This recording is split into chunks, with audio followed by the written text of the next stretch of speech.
Voltamos, pessoal. Vocês podem perceber que a gente gosta de palco, né? Não estou brincando. Boa tarde, eu espero que o almoço tenha sido bom. É um horário meio incômodo, né? Já está baixando o farol de novo. Bom, eu sou a Natália, ela é a Anne, a gente trabalha na AWS. A gente vai falar um pouquinho de como que a gente entende CI/CD. E a gente vai fazer uma demo também no final, demonstrando como é que a gente pode integrar isso de uma maneira bem fácil, utilizando alguns serviços da AWS, tá bom? Então, espero que vocês curtam e, no final, a gente está aí para quem quiser debater um pouquinho mais.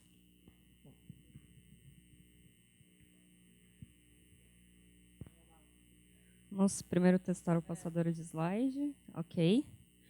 Bom, a gente já falou um pouquinho, a gente trabalha na AWS. A AWS aí, missão de ser a empresa mais focada no cliente da Terra. A gente tem o princípio do Customer Obsession. E é muito legal que tudo que a gente trabalha, a gente ouve os nossos clientes para depois desenvolver uma solução. E a gente que trabalha com arquitetura, a gente vai no cliente, entende o problema dele para depois propor qualquer tipo de solução, e mesmo que seja uma solução, de repente, não a AWS. Falou, você não vai usar a AWS. A gente vai falar um pouco aqui, como a Nath falou, de CI/CD, conceitos, um pouco de aplicação moderna, e ela vai fazer uma demo aí com o nosso produto. No caso, a gente tem uma suíte de CI/CD, ela vai mostrar aí algumas coisas bem legais, não vou dar spoiler. Bom, falando um pouco assim, eu tenho uma vida pregressa de desenvolvimento, eu fui desenvolvedora há muito tempo, já participei da época do monolito lá, mais de 10 anos atrás, EJB, Parari, Pororó, e agora recentemente estou trabalhando com arquitetura, e aí, assim, desenvolvedor gosta de fazer teste, gente? Quem acha que sim, levanta a mão aí.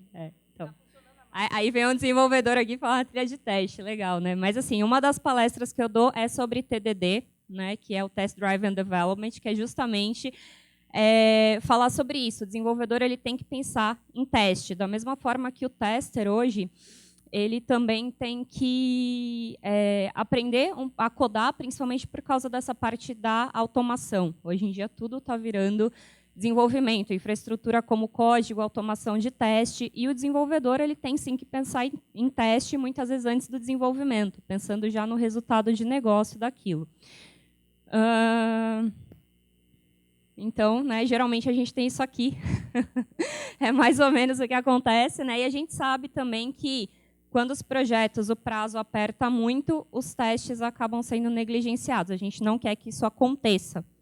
E é por isso que a gente trabalha com isso aqui, né? Quando a gente fala de CI/CD, a gente tem todo um pipeline que é desde o seu código-fonte, onde você vai ter aí toda a sua estrutura, e aí o desenvolvedor vai lá, vai fazer o seu fork daquele repositório, depois ele vai fazer um pull request, você vai ter processos aí de aprovação, vai ter revisões de código, uma série de coisas, então vai ser sua fonte aí de código. Tem as etapas do build, onde você vai construir lá a sua imagem do container, vai compilar tudo que você precisa compilar, juntar tudo que você precisa para pôr em produção. E tem a etapa de testes, que é uma etapa super importante aí do pipeline. Então, a gente tem que testar as integrações com outros sistemas, aí testar a parte de interface de usuário, testes de segurança também, que são super importantes. Uma das áreas que eu gosto e eu estudo bastante é segurança. E é outra área que acaba sendo muito negligenciada, mas a gente tem que fazer testes envolvendo segurança. Por exemplo, aplicações web aí, tem Top 10 da WASP. Quem conhece Top 10 da WASP aqui ou faz testes de penetration test? Quem trabalha com isso? Ah, legal, tem algumas pessoas. Então, assim, então essa é uma etapa super importante aí do pipeline. E produção, né? Aí, finalmente, está tudo bonitinho, foi super bem testado, vai para a produção aí, onde você vai fazer o quê? Monitorar. Continuamente aí, monitorar performance e todo o seu ambiente para tomar medidas, se necessário, corretivas. Qual que é a diferença disso aqui? Tá? Integração contínua beneficia principalmente aí os desenvolvedores. Por quê? Você está fazendo a parte do source e do build. Então, assim, eu sou um desenvolvedor, eu fui lá, clonei o meu repositório lá, fiz o fork, fiz o que eu precisava fazer, só que tem um monte de desenvolvedor trabalhando no meu time, não sou só eu. Então, tem lá a Anne, a Nath, mais 5 pessoas, às vezes muito mais, trabalhando naquele código. Como é que eu sei que o meu código não vai afetar o código de outras pessoas? Muitas vezes as pessoas estão trabalhando em códigos que são muito próximos, você precisa integrar isso, o seu código com o código das outras pessoas. Então, quando você fala em integração contínua, significa que você vai fazendo as coisas de pouquinho em pouquinho e já vai integrando. Você não espera fazer um monte de coisa para depois lá na frente integrar e você não sabe mais o que você estava fazendo, o que o outro estava fazendo. Isso é uma coisa diária. Então, isso traz agilidade. O tempo todo você está desenvolvendo, está integrando isso e rodando builds. Só que você para por aí. Quando você fala de entrega contínua, você já está rodando, por exemplo, uma etapa de testes e já está entregando, por exemplo, no ambiente que você pode validar uma funcionalidade de negócio com o seu usuário. Então, você pode parar ali, liberar aquilo no ambiente controlado, você faz a validação se aquela funcionalidade está ok. Você já fez todos os seus testes automatizados, você pode fazer um teste final com o seu usuário, e depois fazer uma aprovação e enviar isso para a produção. Quando você fala em deploy contínuo, o deploy contínuo significa que já está indo direto para a produção. Tá? Então, essa é a principal diferença. No deploy contínuo, você já está enviando direto prod. Seu processo está tão redondo, tão automatizado, você tem tanto teste que você tem confiança de jogar isso direto para uma produção.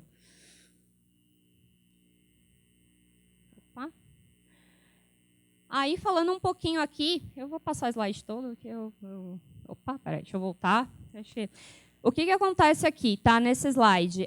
O Code Commit, aqui falando um pouco de o que a gente tem de solução em AWS, tá? A gente tem solução de código-fonte, é tipo um GitHub, tá? Funciona muito próximo. Quem sabe usar o GitHub vai saber usar o Code Commit. Code Build, para você fazer essa parte de build. A gente integra com ferramentas de terceiros também. A Nath vai mostrar um pouco disso na demo para você fazer build e depois testes. A gente tem ferramentas para você criar o seu deploy. Ferramentas como X-Ray para você fazer monitoramento de performance, por exemplo. CloudWatch também. A gente tem para você ver logs, tudo integrado. E aí a gente tem o Code Pipeline e o Code Star. Qual que é a diferença? Imagina assim, eu vim aqui para BH a primeira vez aqui, eu posso contratar uma agência de turismo que eu vou fechar um pacote e vai me levar em todos os pontos turísticos. Isso facilita a minha vida, porque já é um pacotão. Ou eu posso simplesmente ver os lugares que eu quero ir e pegar um ônibus, né, ir lá, andar de trem, pegar um Uber e eu fazer a minha parte. O Code Pipeline ele é meio que a agência de turismo que vai te dar o pacotão. Então, você entra lá, você já vai ter um wizard que vai ter lá o Code Commit, o Code Build e o Code Deploy. Então, você já consegue, isso vai ficar mais fácil quando ela mostrar no console, mas você já consegue criar o pipeline em todos os steps. Aí você fala, não, mas eu só quero usar o Code Commit. Tudo bem, você não precisa usar o pipeline todo, mas se você quiser, já tem pronto. E o Code Star ele vai um pouco além, porque ele já te dá toda uma suíte também, que envolve até a parte de monitoramento aí. Se você entrar lá, você vai ver que já tem tem exatamente esse pipeline aqui em cima lá no Code Star. Então, são ferramentas que elas já te dão uma plataforma, elas facilitam a sua vida. Mas você pode fazer tão customizado quanto você quiser. Tanto é que a gente integra com Jenkins. Quem aqui trabalha com Jenkins ou usa Jenkins? Ah, legal. Alguém já chegou a trabalhar com Jenkins na época que era Hudson ainda, muito tempo atrás? Tem um pessoal aí, legal. Então, eu sou da época que era Hudson. Então, assim, mas o que é uma aplicação moderna? Né? Quando a gente fala aí de aplicação moderna e DevOps, muita gente falando de microserviços, né? No final de tudo, o que é isso? A ideia é que, assim, antigamente, eu trabalhei num projeto que era Cascata. E aí, Cascata era assim, você começava o projeto, você ficava 3 meses fazendo o levantamento de requisitos, aí depois mais 3 meses fazendo o ML. Depois de 2 anos, você entregava um código para o cliente, o requisito dele, o negócio já tinha mudado. Entendeu? Isso é caso real, eu já passei por isso há 10 anos aí em projetos. Você não consegue entregar na velocidade que o cliente precisa e os requisitos de negócio mudam. Quando a gente fala em aplicação moderna, a gente está falando em você entregar para o negócio na agilidade que ele precisa, enquanto os requisitos ainda estão ali, e a hora que os requisitos mudarem, você ter agilidade, né, na sua infraestrutura, ali, nas suas aplicações, para acompanhar essas mudanças. Então, você precisa o quê? De um ambiente que você consiga fazer isso de forma simples. Porque se eu já trabalhei em equipe de 30 pessoas que você tinha que pegar o ursinho do commit lá para commitar. Então, assim, fica difícil. Então, o seu ambiente tem que permitir isso. Outra coisa, se você entrega muito, você precisa garantir que essas entregas não vão impactar. Então, tem que ter essa parte que eu falei, testes automatizados. Você tem que garantir que as coisas estão rodando para poder entregar. E quanto mais você entrega rápido e tem esse processo com qualidade, né, menos você vai ter impacto nessas mudanças. Então, muito importante a automatização, né? E você vai estar o quê? Atendendo às demandas de inovação da sua empresa e novos requisitos de negócio. E aí, como é que a gente faz isso pensando aí em TI, né? CI/CD, você ter esse pipeline é uma coisa que ajuda muito, você ter todo esse processo de pipeline. Tecnologia serverless, quem já ouviu falar de serverless ou já trabalha com serverless? Algumas pessoas, legal. Por quê? Desenvolvimento, você tem que subir um servidor ou subir uma máquina para fazer a parte de desenvolvimento. Então, eu quero lá codar Java, codar Python, mas eu preciso instalar o servidor e preciso configurar um monte de coisa de infraestrutura. O serverless ele vem para quê? Para que você não se preocupe com esse gerenciamento de infraestrutura. Muita gente acha que serverless é só função como código, mas, na verdade, é qualquer abstração que te permita não ter que se preocupar com uma infraestrutura, um serviço gerenciado. Vou dar um exemplo, Kinesis na AWS, que, para quem já trabalhou com cluster de Kafka, sabe que dá trabalho configurar, e aí você pode usar o Kinesis. Automatização de infra, de teste, tudo que você puder automatizar, quanto menos intervenção humana você tiver, e aqueles processos que sejam repetíveis, você vai ter mais segurança de que aquilo lá vai estar com qualidade. Então, testes automatizados são super importantes. Observação constante, então você monitorar a sua aplicação, conhecer os comportamentos para poder fazer os ajustes, monitorar seu ambiente, né? E uma parte super importante também é a parte de segurança, que assim como infraestrutura também é uma parte que pode ser automatizada. Então, quando a gente fala em aplicações modernas, realmente o mundo, a gente falou disso um pouco no painel, o mundo está cada vez mais ágil e a gente precisa ter uma infraestrutura que acompanhe essa agilidade. Então, eu já trabalhei em times ágeis depois, recentemente, antes de entrar na AWS, e a gente fazia vários releases por dia. Então, assim, isso é possível, só que você tem que amadurecer o processo. Então, o que muda aqui? A frequência de deploy. Você passa de semanas a meses, e esse é um case até da própria Amazon, que é um case público, né, de como ela mudou isso, para por hora ou diário. Você vai ter um lead time aí de mudanças também, que vai passar para dias. E você vai ter uma diminuição nas falhas, porque o teu processo vai estar redondo, cada vez mais redondo, você vai ter automatização, então vai ter uma diminuição no número de falhas aí. Né? Então, essa é uma pesquisa aqui desse report, né, do Dora State DevOps Report, que mais ou menos metade do time, né, quase 50% aí do time de desenvolvimento, fica menos sujeito a falhas. Né? Então, diminui aqui a quantidade de falhas pós-mudança. Imagina, se você esperar fazer um desenvolvimento lá gigante, depois subir isso para a produção, você vai falar, meu, onde é que está o erro? O que eu testei tanta coisa que eu não sei. Se você fizer uma mudança pequenininha, você já sabe que o erro está ali naquela mudança pequenininha, você monitora, é mais fácil você encontrar o erro. E com os processos automatizados também, é mais difícil você errar.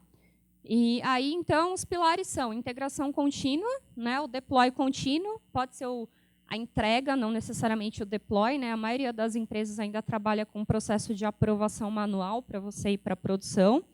E infraestrutura e segurança também, e testes como código.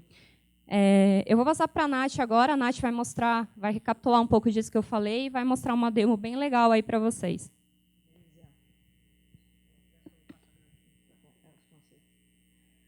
Beleza. Bom, vamos tentar aterrissar só um pouquinho o que a Anne falou. Então, a gente está falando de 4 estágios. Né? A gente tem o source, o build, o commit e o deploy. E aí, o que está intrínseco e que é uma das partes mais importantes quando a gente pensa em CI/CD? Né? Como é que eu garanto que eu estou mandando a mudança correta e já testada para a produção? Né? Eu tenho uma maneira de controlar esse deploy? E aí, uma das maneiras mais utilizadas no mercado tem sido o Blue Green, que é basicamente você criar tasks do seu código vigente, depois você ir fazendo a mudança desse código a partir do momento que você tem qualquer agregação de novas features ou qualquer tipo de mudança, você comita isso e você vai criando um pipeline a partir do momento que você não tem mais 100% dos seus usuários acessando uma versão antiga do seu código, e sim você vai passando para a versão nova, né? Então, aqui a gente tem um fluxo de como que isso funciona no ECS. O ECS é o serviço de container da AWS, e a gente vai mostrar na demo justamente um Nginx, é um site, uma aplicação, e utilizando o Blue-Green Deployment. Então, hoje o fluxo seria assim, se a gente estivesse falando do código as it is. Então, a gente tem um ALB, né, um Application Load Balancer, que é quem roteia esse tráfego de usuários.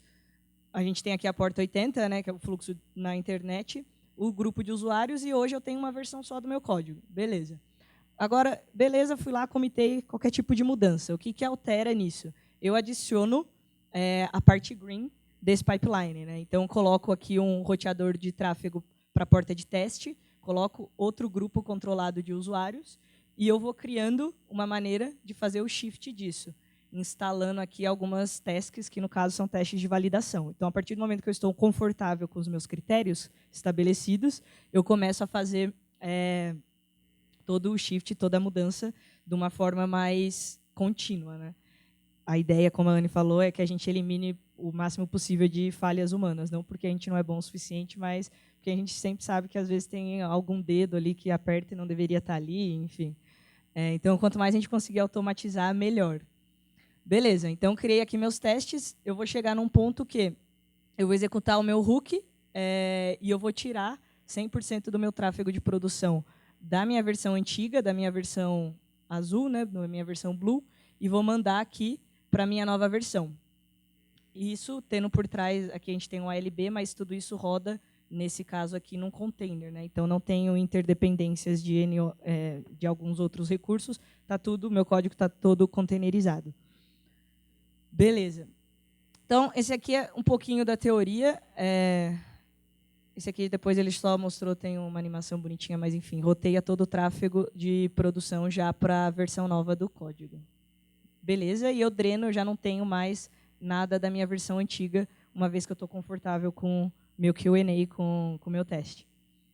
Beleza. Então, dá para fazer tudo isso? Pô, parece complicado pra caramba, né? A gente está fazendo até um negócio que, em geral, a gente não faz, que é slides, então, perdão se estão porcos, que a gente não faz mesmo, a gente costuma mexer pouco com slide. Bom, o que a gente tem em termos de arquitetura? O que a gente vai mostrar? A gente falou muito aqui como é importante democratizar a tecnologia, né? No painel a gente comentou um pouco que é uma das funções das empresas que nós queremos trabalhar, são empresas que democratizem isso. Então, por isso a gente escolheu utilizar um software, né, um serviço de código livre, que é o Clair. Então, o Clair, ele não é um produto da AWS, ele é um serviço, uma funcionalidade desenvolvida em código livre. E aí, o que ele tem em termos de arquitetura? Ele é um container, tá? Ele utiliza, então, o Fargate, que é o nosso serviço de orquestração de containers. Ele faz o deploy do Clair atrás de um ALB, justamente para ter essa parte de blue-green. Então, ele vai escanear o container, escanear o meu código e procurar por vulnerabilidades de segurança. Não só de segurança, mas podem ser qualquer tipo de vulnerabilidade de funcionalidade também. Então, será que o meu código está fazendo o que ele deveria fazer? Eu estou enxergando algum tipo de falha ou de erro? Porque pode ser uma... Não sei, alguém aqui já trabalhou com container? Já mexeu nisso? Você não vale, você desenvolve nisso. Então, pode ser uma dificuldade, porque fica tão não dependente de outros recursos que, às vezes, você não tem muita visibilidade do que eu tenho em termos de segurança. Será que eu estou aplicando segurança em todas as camadas, né? Então, aqui o Clair veio para resolver isso. E aí a gente integrou essa funcionalidade dentro de um pipeline na AWS para mostrar para vocês os conceitos que a Anne colocou dos 4 pilares. Então, de source, de build, de commit e de deploy. E aí a gente vai mostrar como é que isso acontece ao vivo.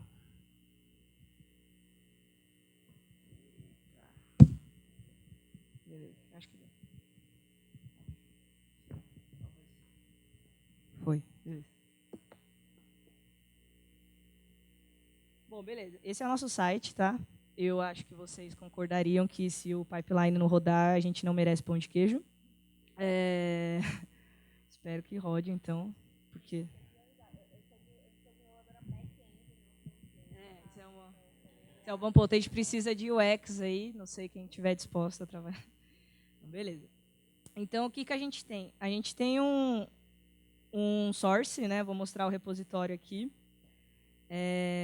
Ele é o Nginx, tá? Então, é basicamente um web server. Ele faz tudo que um Apache faz, mas alguns diriam que mais rápido. Então, é isso que a gente escolheu mostrar. A gente tem aqui o nosso repositório. Beleza? Aí, o que eu vou fazer? Eu tenho aqui algumas coisas dentro desse repositório, certo? Então, eu tenho o build spec, que é onde fica o código do Clair. Vou mostrar aqui para vocês. Esse aqui é o build spec. Então, o que ele está falando aqui? Ele está dando alguns comandos, né? O ECR é o serviço de imagens, de containers. Então, ele está fazendo o push dessa imagem, do que é o código, né? Mandando isso para a AWS, e aí ele vai fazer aqui uma varredura. Então, ele vai dar alguns comandos aqui de build para procurar vulnerabilidades críticas. Então, deixa eu aqui. Então, ele está falando o que para o nosso serviço? Ele está falando assim, escaneia isso daí uma vez que a imagem está já no meu serviço de container e me fala se eu tenho alguma falha antes disso entrar em release, né, em produção. Então, beleza. Esse aqui é a parte do Clair. Então, o que a gente vai fazer? A gente vai alterar aqui o nosso index para a gente ter alguma mudança para a gente poder commitar. Então, aqui no caso... Acho importante ressaltar aqui a parte de container, né? Porque container, quando a gente está rodando, ele é um binário, né? Então, e essa é uma ferramenta bem legal aí para fazer esse scan de vulnerabilidade. Vou colocar aqui, bem-vindos ao Minas Testing 2019. Então, esse aqui é o code commit que a Anne mostrou. Então, ele te dá a possibilidade... Tudo isso que eu estou fazendo na console, você consegue fazer na linha de comando também. Tá? A gente está mostrando a interface, mas você poderia dar só um git push ou um git commit, ele faz. Então, beleza. Aí, se você não quiser configurar a sua máquina, a gente também tem o Cloud9, que é uma IDE que roda na cloud, que você consegue subir e depois derrubar. Enfim, também é legal, para quem quiser dar uma olhada. Boa. Então, eu comitei aqui. Agora, vamos ver o pipeline, né, que a gente falou bastante. Então, aqui é o serviço de pipeline. Ele me dá o source, o build, o deploy e me mostra também o pipeline inteiro. Então, o meu último commit tinha sido 37 minutos atrás, né? Então, vou dar uma atualizada aqui. Porque eu acabei de commitar, então ele deveria ter iniciado automaticamente. Já identificou que tem... exato. Sim, aqui também é levinho, né? Bom, mas beleza. Então, ele identificou que teve uma mudança, ok, está buildando aqui. Nesse build, nisso o Clair já está rodando aqui por trás também, e ele vai mostrar para a gente se tem alguma vulnerabilidade nesse Nginx, nessa alteração que eu fiz. Tá? Então, está buildando, beleza. Essa parte toda é super flexível, tá? Vocês podem integrar com N coisas. A partir do deploy também, quero fazer deploy. Quem trabalha com OpsWorks, CloudFormation, Beanstalk, enfim, é um universo, tá? A gente está mostrando um pouco aqui, mas quem quiser explorar mais, isso é super flexível. A gente integra com várias coisas. Como eu falei, você pode subir um Jenkins, a gente tem várias possibilidades aí, vários tutoriais. Então, depois, para quem interessar, dá uma explorada. Beleza, tá escaneando aqui. Ok. Buildando ainda. Foi, beleza. Stage. Esse é um negócio legal que a Anne falou, né? A grande parte das empresas ainda tem a fase de aprovação, né? Não vai tudo direto para o deploy. E aqui você pode fazer algumas coisas bem interessantes, do tipo, se vocês quisessem colocar uma aprovação manual direto no Slack, com a API aberta do Slack, você daqui, vamos supor, beleza, ele passou o build, mas não quero mandar direto. Coloca um botãozinho de aprovar essa mudança, e aí o dono do SDM, né, o gerente de software, ele aprova ou ele declina. Então, é integrado direto também com algumas ferramentas de aprovação manual. Não, e tem uma coisa bem legal mesmo. Quem aqui já ouviu falar de Spot Instance? A gente... legal, tem umas pessoas que já... O Jenkins, ele tem um plugin para você trabalhar já com Spot Instance, então você consegue utilizar. Spot Instance são nossas máquinas, que é capacidade ociosa, então você consegue usar máquinas legais por um preço super barato, bem mais barato do que o preço normal delas, e você consegue fazer com que o Jenkins rode usando esse pool de Spot Instance. Então é legal também para quem tiver interesse, porque aí fica super barato. Depois tem uma olhadinha nisso. Beleza, ó, foi. Ó, o Claire aqui na parte do build, então ele escaneou a nossa imagem de container, falou o tempo aqui, né? Falou que analisou as 5 camadas aqui. Então o Claire é uma API, né, um software livre aqui, então você só conecta. Ele achou 143 vulnerabilidades. Um negócio interessante, você pode setar a criticidade disso. Então eu setei para a gente olhar só vulnerabilidades críticas, e aí eu defini alguns parâmetros. Pode ser que você queira um nível de segurança maior. Você consegue fazer esse ajuste, é bem interessante. Beleza, então o Claire falou para a gente, tem tudo isso daqui de vulnerabilidade, mas se você quiser proceder, no nosso caso, como não tem nenhuma aprovação manual, ele já fez o deploy. Então, vamos ver se eu mereço pão de queijo, eu e a Anne. Te merece, tá? Então, tá comitado, rodou. Os deuses da demo ajudaram. Pessoal, basicamente o que a gente queria mostrar era isso, tá? Se eu não me engano, o right on time, que acho que tem 2 minutos. Assim, alguma pergunta? Porque o que a gente queria trazer é conceitos de CI/CD. Geralmente, quando a gente fala, dá a impressão que é meio ciência da NASA, assim. Não é. Tem muita coisa livre, pronta já, que é só efetivamente conectar dentro da sua organização, do seu time, né? Que eu quis dizer do seu time de desenvolvimento. E tem blog posts, inclusive, deixa eu ver se eu abro aqui para vocês verem. É bem simples mesmo. Tem um passo a passo que mostra como é que você faz isso. Que é isso aqui. Então, se você já tiver um pipeline e trabalhar com containers e você achar que é interessante, você consegue fazer, ele é gratuito. Então, fica aí a dica. Se vocês quiserem conversar mais sobre... Enfim, código ou qualquer coisa assim. E vocês fazendo essa parte de teste automatizado, aquele desenvolvedor ferrado, né, que eu fui a vida inteira, por exemplo, assim, não tenho tempo de fazer teste, sei que precisa fazer TDD, não fiz, vocês estão focando nessa etapa do teste, vocês conseguem salvar uma área negligenciada aí, né, infelizmente, pelos desenvolvedores. Então, eu como dev, a gente às vezes quer fazer, mas está sempre com a corda no pescoço. A parte de testes ela é super importante, né? E a gente se dá bem com tester, sim, tá? Hoje eu tirei uma foto com a plaquinha assim do não é um bug, é uma feature. A minha amiga tester falou assim, é um bug sim, é impeditivo na minha foto. Então é isso aí. Obrigada, pessoal, valeu.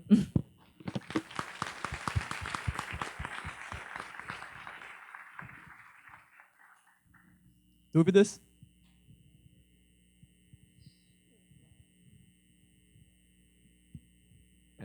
Boa tarde, parabéns pela palestra. O Blue Green que vocês mencionaram, o serviço da AWS, ele é semelhante ao Canary, certo? Sim, é semelhante. Acho que a grande diferença aqui é que o Canary tem uma tendência de você fazer de uma vez, né? Que você faz fracionado. Ah, tá. E em questão da integração que você mencionou, em questão com o Beanstalk, ele meio que já fornece a maioria dessas configurações ali, ou a maioria das configurações? Porque o maior intuito ali do Beanstalk já é facilitar a maioria das coisas. Coloca no zip e faz, né? E sobe lá. E aí, para essa integração, tem que ser configurado tudo, ou já vem a maioria das coisas? Você diz, por exemplo, do tráfego de usuários ou... Também. Tipo... assim, o Beanstalk ele já vai te dar muita coisa, mas ele não é o pipeline. Você criando um pipeline, o ponto final dele pode ser o Beanstalk. Você pode fazer o Blue Green via Beanstalk, aí você faz manual, né? Ele tem essa opção, você dá o switch URL lá. Mas quando você fala em pipeline, o Beanstalk vai ser o ponto final que você vai fazer o deploy. Então, você vai passar por várias etapas e no final você fala, faz o deploy no Beanstalk, por exemplo. Então, muda um pouco a maneira de trabalhar. Né? Se você tem só a sua aplicação no Beanstalk, você não está rodando um pipeline. Né? Você tem que ir lá fazer o upload do zip na mão, por exemplo. É uma coisa Entendi. manual. Obrigado.